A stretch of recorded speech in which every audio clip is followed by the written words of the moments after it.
Subscribe to our YouTube channel and press the bell icon to get the latest updates.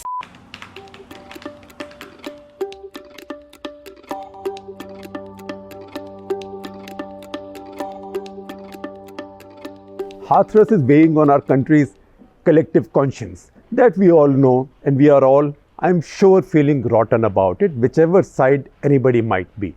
Now, I have to start this week's national interest, which is talking about Hathras or issues arising from it, from the Hathras gang rape and murder case. I have to start with a confession. And the confession is of one of the 7 deadly sins, as we know, that is laziness. So you didn't see, at least the regular readers of national interest would know that they did not see the text version of national interest, my weekly column, this week. And the reason I put out was it's a long weekend. It's also 2nd October. My office is shut. Not that anybody in my office is needed for me to write the column, but I just thought this was a good weekend to take a break. Also, excuse doctor's advice, you're just coming out of a testing sickness, dengue, and a bad round of it. So maybe calibrate the way you increase your workload. Let me tell you, it was all crap. I did that and I felt uneasy and I felt rotten through the night having missed out on this. I should not, because laziness is bad. I can give myself excuses. It's unfair. And second, I saw all these really brave and brilliant young journalists, most of them women. In fact, some from ThePrint as well. You've seen those pictures by Manisha Mandal and the reports by Bismi Taskin, who's been there, and Ananya Bhardwaj and Praveen Jain, who at the same time have been in Balrampur, which saw another gang rape and murder there. Balrampur is far away, almost on the borders of Nepal, nearly 160 kilometers away from Lucknow as well. So when I saw all that, I thought, look, I know that these are stories for young reporters to do, but people like me cannot be not doing or saying anything. So that is why, while we missed our text national interest this week, there it is on camera in video form. Now, many questions arise from the Hathras incident, and we are focusing on the Hathras incident, although I know there are many arguments for and against that, and I will come to those. And one of the big ones is that, look, this country has a lot of rapes every year. This country has a lot of rapes and murders, gang rapes and murders every year. So why does everybody latch on to one odd case? Then the counter is that, look, why did everybody latch on to the so-called Nirbhaya case in Delhi? How did you make that such a big case that led to a new law being enacted, etc., etc.? And an incumbent government in the state, which was not in charge of law and order, and at the center, both somehow became accountable for it, and it increased popular revulsion against them. Can the same thing happen? Is the opposition or people who don't like Modi government or Yogi Adityanath, are they trying to build the same kind of mood about them using this as an excuse? So first of all, it is right to say that a lot of rapes and rape murders, gang rape murders take place in India. If you look at the basic data, then in 2019, according to National Crime Research Bureau, NCRB, 2019, 32,033 rapes were registered. This was about 7.5% of all crimes against women. Most crimes against women are usually crimes in marriage. In 2018, it was a little higher, 33,356, so 5% higher. Was there a 5% decline in 2019? These are all marginal things. I don't think it matters so much, because the previous year, 2017, it was 32,559. So it was in between, and every year population goes up, registration process improves, so all that happens also. Now, terrible things happen. We are a very large country. You are counting 33,000 per year registered rapes and several hundred rapes and murders. In fact, last year the state that topped was Maharashtra with 47 rapes and murders. Maybe again, it's also a function of how efficiently does a state register these cases. But that apart, So can you then say this is a large country, all kinds of stuff happens there, why are you getting focused on one? Rapes happen all the time. So here is the counter argument. The counter argument is that yes, crimes happen in a big country, crimes happen in big cities, terrible things do happen, riots happen, stampedes happen, epidemics, pandemics happen. But what endures is how did those in authority forget their performance? That comes much later. How did they respond to it in terms of public perception? So see, Indira Gandhi's assassination and then the killings of Sikhs in Delhi. So what is the one line that endures politically and in the popular imagination from that big tragedy? It was that one unguarded statement made by Rajiv Gandhi: when a big tree falls, the earth shakes. Now, however much the Congress people may try and say this has been taken out of the context, he meant something else, read the whole thing, etc., etc., it doesn't matter, because it has now stuck to the popular imagination and it will remain. Again, I'll bring you to another crisis that took place while the Congress party was in power at the center and in the state. That is 26/11 in Mumbai. What happened after that? While the Prime Minister handled it with dignity, he was on TV early enough, he was no great speaker, he called everything dastardly, and those who wanted to make fun of him made fun of him, but he did look humble and honest and sincere. But his Chief Minister in Maharashtra, Vilasrao Deshmukh, and his deputy, the Home Minister, said something like, बड़े बड़े शहरों में ऐसी बहुत घटनाएं होती हैं. It's an old Hindi film joke, बड़े बड़े शहरों में ऐसा होता ही रहता है. I think it was a villain or somebody who said that in some 60s or early 70s movie. But he repeated the same line and lost his job in the process, R.R. Patil.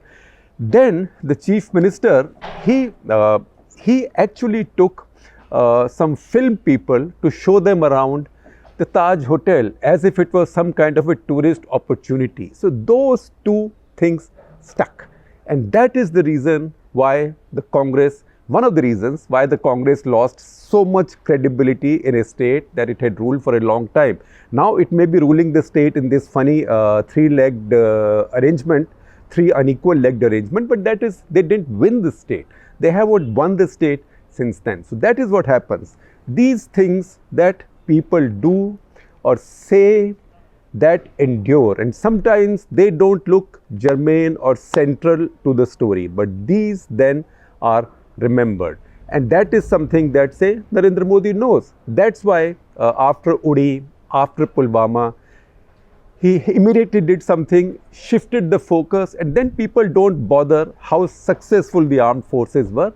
They give them a lot of trust.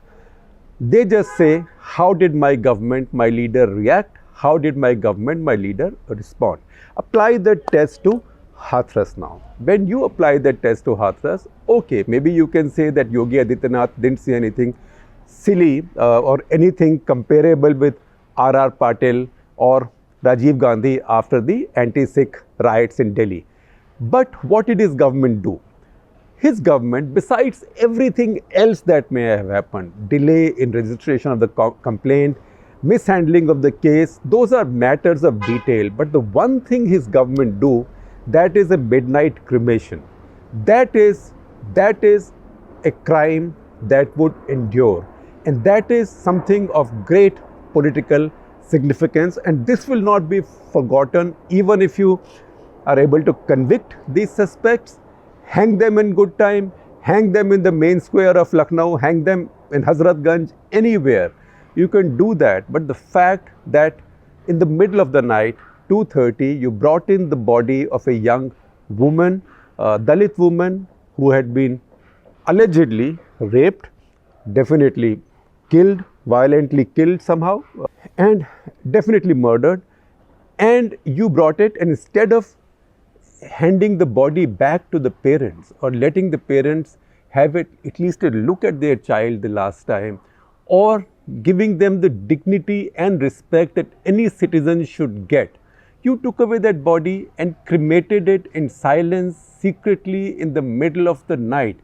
This is a denial of human dignity of the kind that would rarely be forgiven by anybody. You can try and cut and dice it in any different ways. You can cut and dice it politically, in terms of caste, in terms of the situation on the ground, but it simply doesn't work. And how does it happen? It happens because once you decide to make rules and laws for situations and on the go, ठीक है, अभी ये problem है तो ये law कर लो, ये situation है तो इसमें ऐसे कर लो, doesn't matter if it's illegal, it is justified. And this has happened in Yogi Adityanath's Uttar Pradesh with encounters. Now anybody can be called. Now, okay, you can say that I can shoot a criminal or I can shoot a gangster because I know that these guys are not worried about jail sentences, they get bailed out, I'm shooting them, and there is popular support, something that happened in Telangana also with some rapists and murderers. But what happens is, once you give your police forces that kind of license, it is guaranteed to be misused. You had that Dubai case just now, we don't know what happened there, there's an inquiry on, but then the next thing that happens is that when you kill a gangster or alleged gangster in an encounter, then you immediately cremate the body, don't hand it over to the family. After a quick autopsy, autopsies can then be fixed, or the suspicion remains that the autopsies are fixed. But then here again popular opinion says, kya farak padta hai, criminal to tha.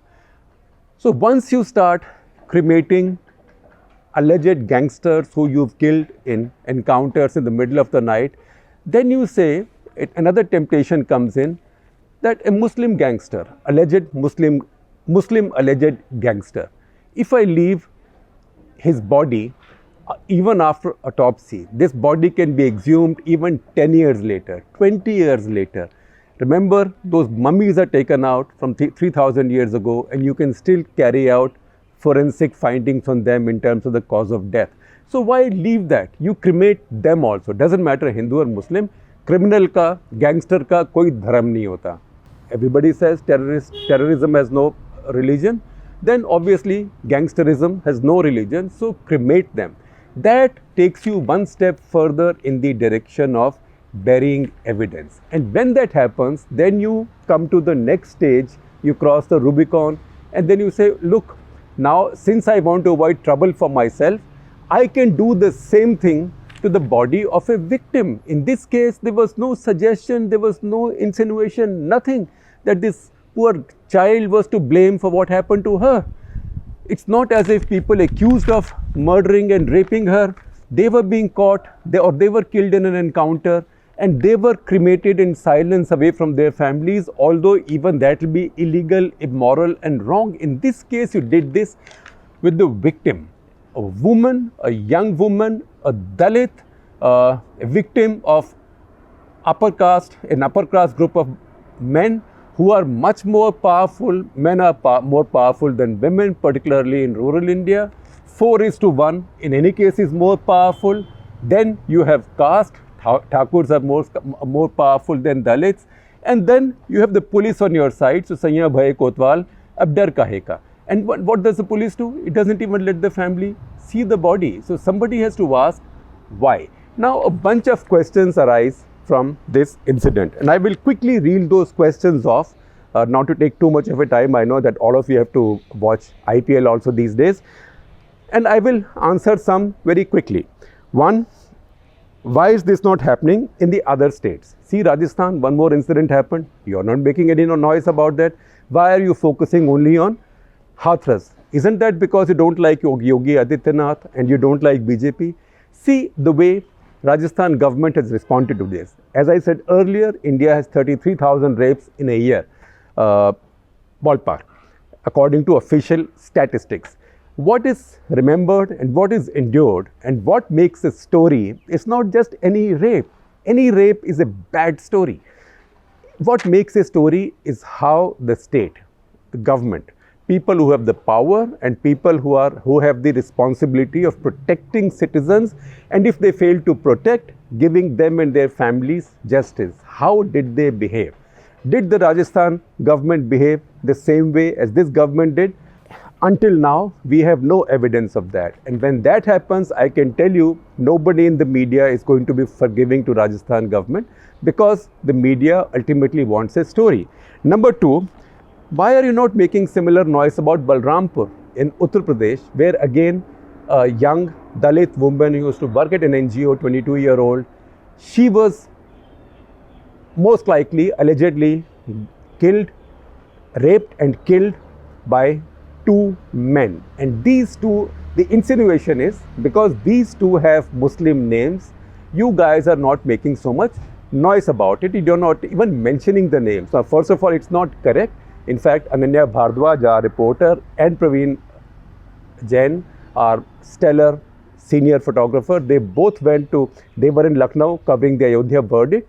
They drove straight the same night to Balrampur, and they've been reporting from there, the first reporters for national press to do so. And the names were mentioned in their very first story, except one name we could not mention.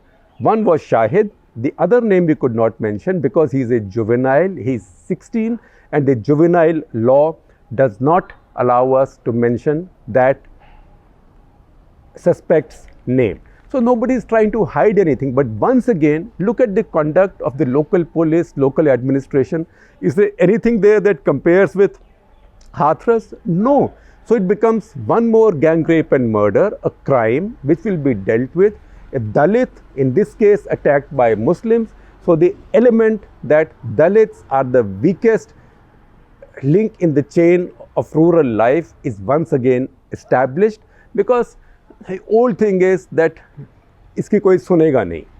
So to that extent, that story is being covered, and it's an important story. But the criminality and immorality that followed Hathras is not seen in Balrampur. Then you can say, okay, all this is okay, but these things happen, and these things happen all the time. That's the way the police is. So nothing can improve unless police reforms, unless they carry out police reforms. So somebody, I think the word of Mr. Prakash Singh, a former distinguished leader of the Indian Police Service, he's been campaigning for this, and I think it's a very good idea. But here is my counter. My counter is that there cannot be police reform in isolation of political reform. So unless our politics reforms, police cannot be reformed. And I say this about two things. One, I say it about the police, and second, I say about land use. So politicians in India have lost the power of licensing, license quota raj, etc. after the 1991 reform. The power they have right now, particularly in the states, is over two things. One, in being able to use their police to target their adversaries and help their followers. So they will not easily give up that power. And number two is the power over the land use. So the way to make money is change of land use, or CLU as it is called. So these two will not reform until politics reforms. And if you had a notion that after 2014, your politics will essentially reform, Hathras is one more example that it has not reformed. We are where we were. If anything, we might be worse off with brute majorities. Next, why bring in caste? A rape victim is a rape victim. But how many cases do you find me of, I'm sorry to have to say this, of people of a lower caste targeting somebody, a woman from an upper caste in an Indian village? So remember that old line from the film Disclosure? That line was, sexual harassment is not about sex, it's about power. Rape is not about sex. Rape is about power, particularly in a gang rape situation when the power differential between two castes or communities or the economic status is so different. So it's either a case of how dare you say no to me. Second, array, but I can pay you so much, I can do so much for you. And third, if you still say no to me, then I will tell you what I can do to you. And now with a tougher rape law, I think the temptation, and this is something that we had said earlier, warning against this tough rape law, the temptation to kill the rape victim and thereby bury all evidence is now stronger than before. So caste is essential to this, and caste has to be talked about. Next, why do you politicize rape and murder? You have to, because the only way, it's a democracy, the only way to call the establishment to account is to do it through politics. So when the Nirbhaya case happened in Delhi, then all the politicians of the opposition were out on the street. Did anybody complain that they were politicizing? Obviously, people from the Congress side and Sheila Dikshit government, some of them were saying that. But politics is legitimate in a democracy, and politics over a tragedy where the government or the authorities seem to have been either complicit or careless or callous. In all those situations, politics is legitimate and politics is needed. But why do our officers behave this way? Now you can suspend some people, IAS, IPS, and at one level, I know people are saying, unka kya kasoor hai, they were only carrying out instructions of the political bosses. That is true. I've seen far too much in my life to believe that this was the action of local officers. This was some genius sitting back in Lucknow saying, beta, isko abhi gayab kar do, रातों रात ये काम खत्म हो जाएगा, nobody will have any idea. अरे sir वो क्या प्रेस वाले तंग कर रहे हैं, उनको बाहर कर दो. बाहर कैसे करना है? गांव पर घेरा लगा दो. अच्छा लगा दिया, कल तक ये बंद हो जाएंगे. उन जब this is what led to the spiral of blunders. So my question to the officers is, first of all, do I sympathize with these officers that they are now being punished for their boss's crimes? I certainly don't. I do hope that they get punished 100 times over, because they did not join a political party or any political party. They are not workers of that political party, although that also will not justify breaking the law. But they have put their hands on the Indian Constitution and sworn to protect it and work for it. So to me, they have broken their oaths of service, and if they have done all this, then they are accessories to this entire big crime, and they should suffer. At the same time, can you leave it to them and spare the politicians? No. But how do you call the politicians to account unless you politicize it? So somebody has to politicize it. Certainly the opposition will politicize it. It's their job, it's their responsibility. Activists will politicize it or will campaign on it, and the media will cover it. And in fact, the more you try to stop the media from covering it, the more you try to impede the media by tapping their phones, by leaking this stuff of their phone conversations, etc., the more you will expose yourselves. So as they say, and this is the advice for Yogi government and Modi government, everybody, the old saying that when you find that you've dug yourself into a hole, the first thing you should do is to stop digging further. But unfortunately, the Yogi government in Uttar Pradesh, in Hathras in particular, is continuing to dig deeper and deeper. And it's most unlikely that this midnight cremation will not have consequences.